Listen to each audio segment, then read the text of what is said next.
The Community Foundation of the Oakville Heritage Trust has commissioned a project to preserve our town's history by recording and sharing oral histories of personal accounts of life in Oakville. Please join us now for the first installment of Oakville Remembered.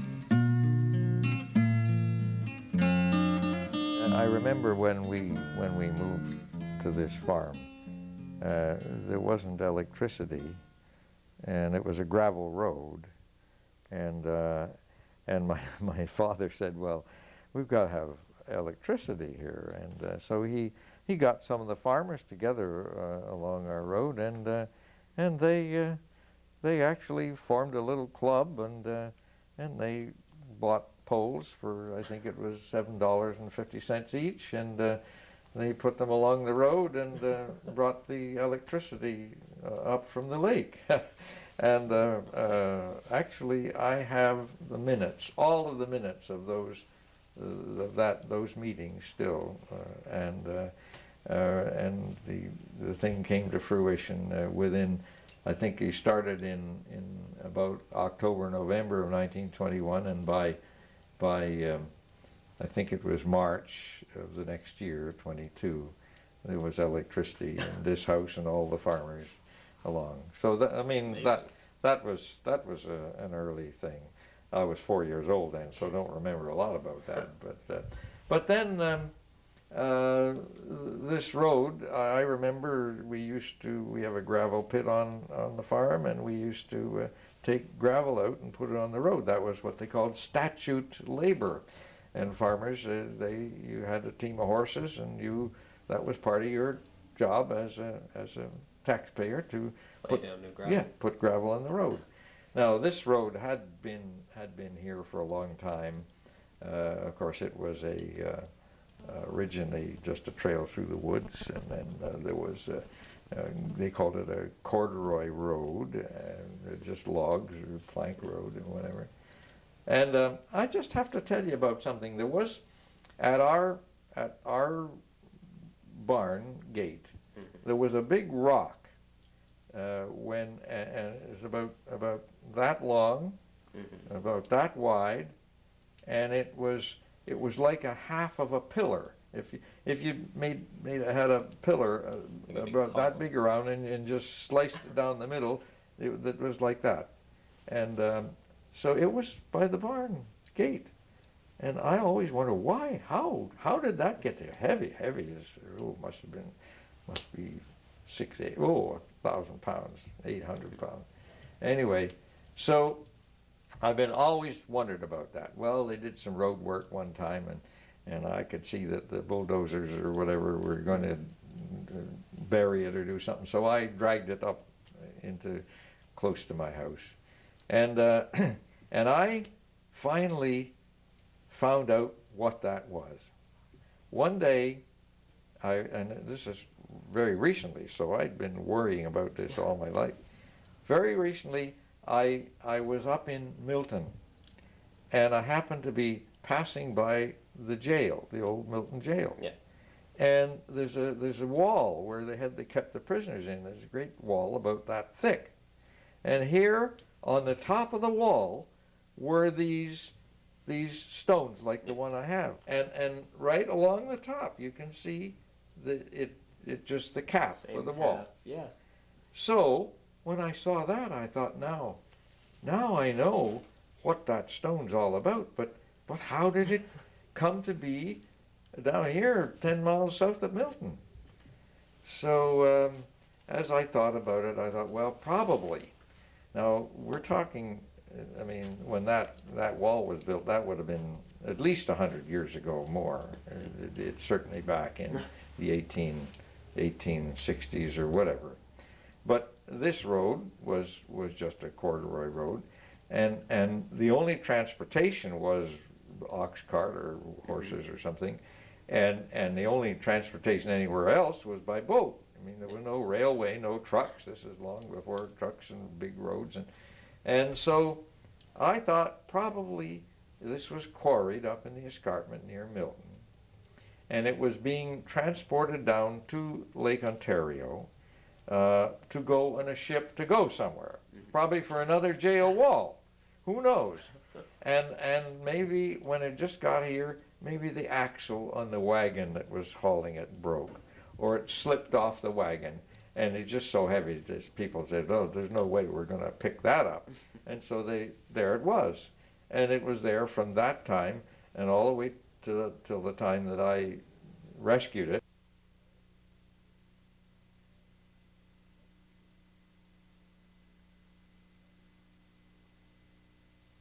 Another interesting story that Herbert Englehart told me, and I have to tell you this is not written down anywhere, and it needs to be preserved. Palermo, back, let's say in the 1880s, 1890s, and right on up into the 1920s, 30s, was a four-corner village, and it had on the northeast corner there was a general store. On the northwest corner there had been a hotel. It was taken down, and there were little tourist cabins built in the 1929 or so. Then finally is a gas station, a Shell gas station. And next to it, an old house where it's still there. One of the early houses on Number 5 Highway, which incidentally was the main road out through to Western Ontario. And then on the south side was the southwest corner was a garage, and then the community hall, and then a blacksmith shop. And on the southeast side was a store, and then a foundry, a big foundry where they made farm machinery. And next to that, the building, which is still there, it's called El Greco Restaurant. Mm-hmm. And that house is still there. Well, that house was Dr. Buck's house. Dr. Anson Buck was a man ahead of his time. He when the railway went through and they had the telegraph on the railway, he had a special telegraph line made all the way up from the railway station up to Palermo, which was just his personal. For keeping in touch with the outside world. Can you imagine? He learned the Morse code, and it was before the telephone. Anyway, he was also reeve of the township of Trafalgar, and he used to go around on his when he'd go to visit his people. He always carried extra boards in the back of the buggy, so that he could, if there was a board missing on a bridge or whatever, he'd fix it, nails and things. And he was also justice of the peace and magistrate. Anyway, this one day, right opposite his place was this community hall. And there was this political meeting going on in the community hall. And I don't know which, of course, were conservatives and liberals, or liberals and conservatives. And I'll tell you, they took their politics very seriously in those days. And so I don't know which party it was. Mm-hmm. Let's say, I don't like to say because, anyway, whichever party it was, we're having this rally or meeting in the hall. And at about 4 o'clock in the afternoon, it was over, and the farmers all came out, and they were out onto the road, the street, if you like, the road in the village, and it was in the winter time, and this person who was of the other party was driving north on the road with his horses and sleigh, a great big team of draft horses, and he was standing there the way farmers did, standing on his sleigh and driving them, and he yelled ahead of all these people that were out of the other party onto the street, "Get out of my way, I'm coming right, and I'm driving, get up," and he had his horses galloping, and he just charged right into the group of men, of these people. Yeah. And alas, one of those men was very badly damaged. The horse hoof crashed his head, bashed it right in. So Dr. Buck was in his house. So of course they rushed him into the Dr. Buck's little office or whatever. And Dr. Buck said, "Well, I'll do what I can." And he had somebody put on water and to boil and do everything.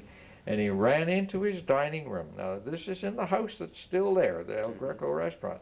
And he took a silver tray off of his buffet, and went next door to the foundry, and of course they had hammers and all, and forges and everything, and anvil, and he hammered that silver tray into the shape of a skull, and he took it back over to his office, and he'd cut it just so it would be about the shape, and he sewed that into the man's head, took the bones and all, and that man survived and lived to be an old man. Now, I don't know who it was, what his name was, but that actually happened.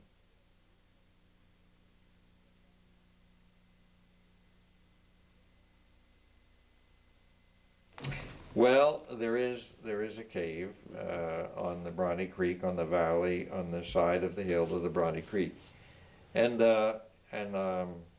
it always is said. It's been said that Mackenzie hid there in the rebellion. Now, if you're going back to the history in 1837, you may recall that there was in your studies in school. That the country was ruled by what they called the family compact. It was the conservative party of the day, and they were the British people.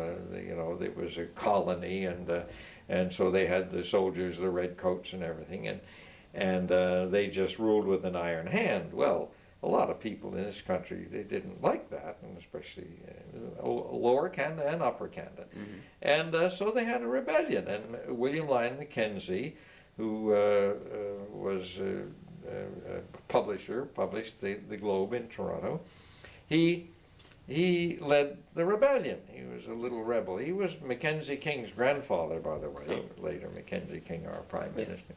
Anyway, so he led the rebellion, and most of the rural people, they were farmers, and they were the liberals, and they weren't happy about the way they were taxed and all the way they were being lorded over by these urban people and British and so on. So anyway, they had a final battle at Montgomery's Tavern on North Yonge Street in 1837, and it was in the late fall, and Mackenzie was totally routed, and so he fled from that battle all across this countryside over to Niagara to get to the United States where he could be safe.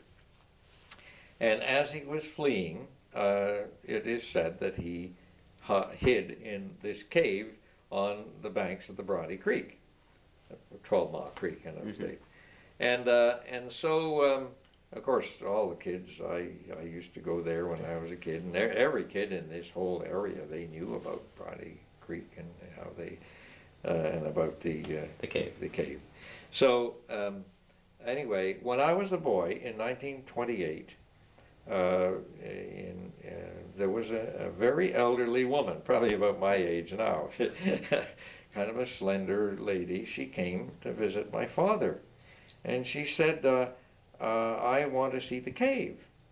And at the point where the cave is, it's a vertical slope, almost vertical, and it's a very treacherous place to get to, and the valley is 110 feet deep there, so you're going down 50, 60 feet. And so he said, well, it's treacherous. Well, she said, I have to see it before I die. Well, why do you have to see it? Well, she said, my husband's father was commissary in Mackenzie's army, his rebels' army, and she said he stayed with him in the cave. And so I have to see it. I want to see it before. And so my dad finally, he sort of took her down. They took a rope, and he made sure that her footing was right. And when she got there, the slope goes down like this. There's a little flat place, and then down straight again. So they walked across this, and she was ecstatic. She said, it's exactly as my father-in-law told me, and described it to me. So anyway, my father said, oh gosh, is that right? Well, and she got all excited. So when they came back to the house, he got her to, he wrote out an affidavit, and he witnessed it and she signed it. And I have that affidavit here. Here it is. And you see, here's her name, Mary McDonald, and here's my dad's witness signature. And the date is June 10th, 1928.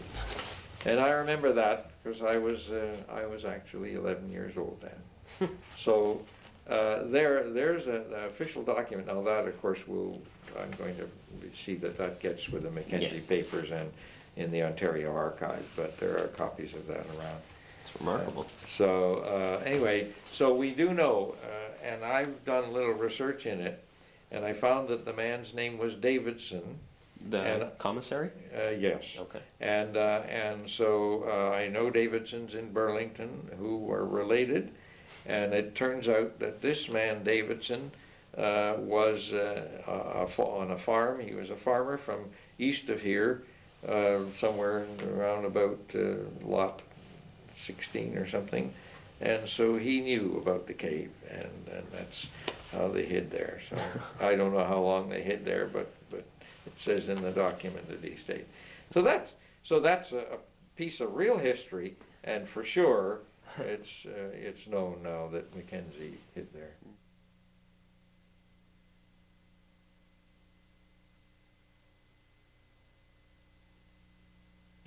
Oh, indeed. The first winner of the Queen's Plate was born and bred and raised in this area. And the man who was the farmer, his name was James White. And actually there were two White brothers, and they owned sawmills in this area. And the James White was the farmer who had the horses to begin with, and his brother was MP for Halton. Actually, you'll know the Chisholms. In fact, I think in this series, one of the Chisholms has been, so Chisholm was the conservative, and John White was the liberal, and so they used to have compete against each other. And I think they traded jobs a couple of times as MP for Halton. John White lived in Milton, but the White brothers, they owned horses. The first one in 1860. This is the cover of a book called The Plate, a Royal Tradition by Lewis Cause, and there are 1, 2, 3, 4, 5, 6, 7, 8, 9, 10, 11, 12 different times from 1860 to 1886 that the Whites owned the horses that won the Queen's Plate. Won the Queen's Plate. So that's a bit of history for this area.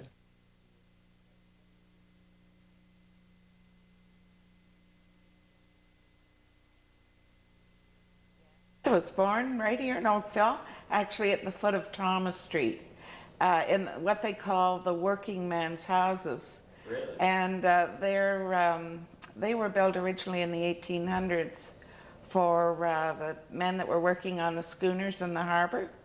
And they came over from Ireland and England and Scotland, and they'd work and live in the working men's houses. And then after about a year, they'd bring their families over. So when I was born, there was a small nursing home in one of them, and that was back in 1931. And Oakville was a very small, peaceful, lovely little town, and it really was. I grew up in the 30s, and my father had a bake shop and candy store right on the main street. So we were very fortunate. We got to meet everybody in the town, and everybody knew us. And in this winter time, we'd go skating on the 16-mile creek, and we could skate from the harbor right up to the old mill, which is Spears Road. And along the way, there'd be bonfires. And then in the summertime, we swam all summer. At the foot of Dunn Street, there was a small pier, Miss Lightburn's Pier, and we learned to swim there in Lake Ontario. And it was a wonderful experience. My father would start baking about 4 o'clock in the morning, so that he was finished his work about noon. And every afternoon he'd take us swimming down at the lake all summer long. No, it wasn't really growing then. It was just a quiet, sleepy little town. Actually, there were a lot of very wealthy people that lived down the lake shore at the east side of the town. A lot of estates and very, very wealthy people. And they came into town and they did the shopping. And they were very gracious, nice people to deal with. When we were very young, my sister and I worked in the store. Actually, I think we were only in about grade 7. And we started clerking in the store after school and then all day Saturday. My dad used to pay us $1 for doing it for a Saturday. But that way we were very fortunate because we got to know a lot of people from all walks of life. And there were a lot of very interesting people lived in the town. There was one lady that was an archaeologist, and she used to ride her bike all over town. There were no airs about her. And she had been, I think, probably the first woman to go into King Tut's tomb. Really? And she was a character, and she came in all the time to buy bread. And then at Christmas time, she'd always buy Dad's Christmas cake, and she'd mail it every year to King Farouk in Egypt. We were quite proud of that. At Christmas time, we'd decorate the Christmas cakes, and my sister and I would help Dad in the bake shop. And he would do all the writing because we weren't very good with the icing. But we'd go along and follow after him and stick on the holly and do all the trim, and that was fun. But I never really realized until I got older just how hard my father worked and how strong he was, because he made candy and everything was made by hand. The candy canes, he'd boil up the taffy and then he'd cut it in half, and they'd put red food coloring into one half of it. And the other half, he'd have about 30 pounds of hot taffy in his gloved hands, and he'd throw it over a hook. And he had to raise his arms up in the air and throw it over the hook and pull it down. And he would do this about 200 times, and it would turn white. And then he'd take it and lay red strips across the white blob of toffee, and then pull it out until it was like a long skipping rope, and just cut it. And then he'd push it along a marble slab, and we'd be all lined up, the whole family, my mother, my 2 sisters, my brother, and we would put the hooks in the candy canes. The toffee was still soft enough that you could bend it. So you could bend it. And you had to be very careful that you had the back straight. He didn't like a crook in the back of the candy cane. And then you just slide it to the back of the marble slab, and they'd harden very quickly. So he sold fudge, and he roasted peanuts and cashews. He made a lot of brittles, peanut brittle. So one half of the store was candy, the other half was the bake shop. When my parents came to Oakville in 1929, he opened his bake shop in the middle of a depression, and everybody said he was crazy, it would never go. But he lasted for about 35 years on the main street. And the street itself, we called it Colburn Street in those days. It's Lakeshore now. But the street was very interesting because there were all the different merchants. And every night, up at the top of the town, that's what we called Navy Street and Colburn. I don't know where it came from, but it was called, the top of the town was the police station in one of the stores. They even had 2 little jails at the back of the store. As a matter of fact, it's a restaurant today, Seasons Restaurant. Really? And the police always, every night, would walk the street and check all the store doors. And my sister and I sometimes would come in from a dance or a date, and we'd forget to lock the store door. So the policeman would come along later, and he'd lock it. And he'd always leave a little note and say, "Mr. Thornton, one of your girls has forgotten to lock the door again." And the funniest thing was, one Christmas Eve, my father had bought a fishing rod for my brother.